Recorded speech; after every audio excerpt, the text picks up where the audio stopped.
mararka qaar waxaa wanaagsan in qofku iska aamuso intii uu dadka u sheegi lahaa dareenkiisa sababtoo ah waxay ku sii dhaawacaysaa kaliya goortii aad ogaato inay ku maqli karaan laakiinse aysan ku fahmi karin dadka inta badan ilmeeya ma aha dad jilicsan oohintu waa sida qalbigaagu u hadlo goortii bushimahaagu aysan sharxi karin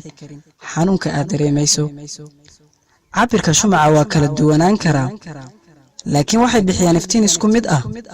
ma aha halka aad joogto darajada aad leedahay laakiin waa tayadaada dadnimadaada waxa kaa dhiga inaad iftiin u noqoto ummadda dadaal iyo qiimo waxaynu ku bixinaa xirashada dharka ugu qurxoon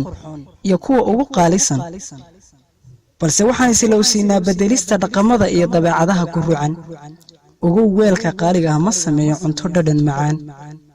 haddii aadan maanta runta isku sheegin oo aadan baraarujin naftaada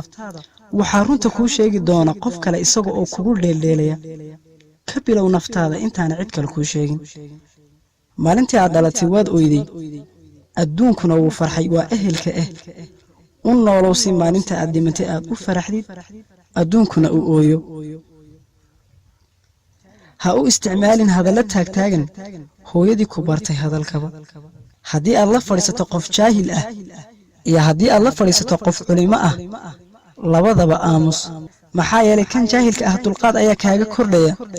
kan culimada ahna cilmi ayaa kaaga kordhaya cabsidu dhimashada ma baajiso balse nolosha ayaa ay baajisaa ogow goortii ay noloshu ku siiso boqolaal sababood oo kaa oohin kara tus nolosha inaad haysato 1000 sababood oo aad la dhoolacatayso waxaan ku soo gabagabeynayaa oraahdii caanka ahayd ee amiirkii muslimiinta Umar bin Khattab rahimahullah ee ahayd